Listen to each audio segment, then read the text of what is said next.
So, Prime Minister CARNEY, for you to not practice shallow sociology, you can't just be about the collaborations, cooperation, the positivity. You have to not just be good cop, you have to be bad cop.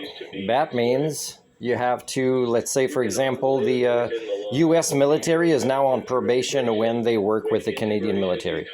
When, the militaries work kind of well together, they're not going to stop. But they're not independent organizations. If we start thinking they are, then, it'll be the military in charge. So there's a probation period for this, for that. Like, he's still playing games saying Canada's a U.S. territory. Probation period. Be very clear about what needs to be done, not to be done for this probation period with this adult child who will have spent most of his life living in luxury, not having consequences for his actions, right? As a child that grew up to be in his 80s and never had parents that parented. And, that maybe if they succeed in the States to grow up and they decide you're going to jail, Trump, and he goes to jail in the last 6 months of his life at an old age, he'll still be pretty comfortable. So what's the difference between that and Putin? Right? Because Putin also had a life of luxury and actually got away with a lot of things that were not good for his own people or the rest of the world.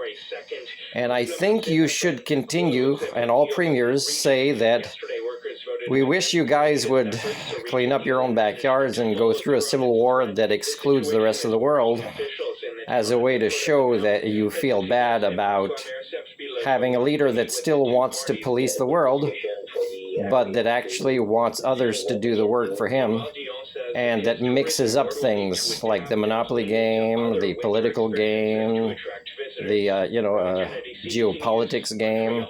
So they need to decide who they want to be when they grow up in the United States, and it depends a lot on what they're going to do with their current regime. And you have to say regime. I mean, there's hypocrisy in you not triggering Trump and not mentioning it. And it doesn't work. I mean, Canada was included in these doctored photos that he posts on his Truth Social. So don't say Truth Social without doing this or just calling it something else, so-called Truth Social, and say regime. Look up the definition of regime, announce it in a talk what it is, and say we believe it applies to this organization, which the Doctor of Humanics has declared is no longer a republic quite a few years ago, the United States. So it definitely cannot be also a rule-based democratic nation, right? Capitalism and democracy are mutually incompatible. You have to point that out if you want to talk about sociology.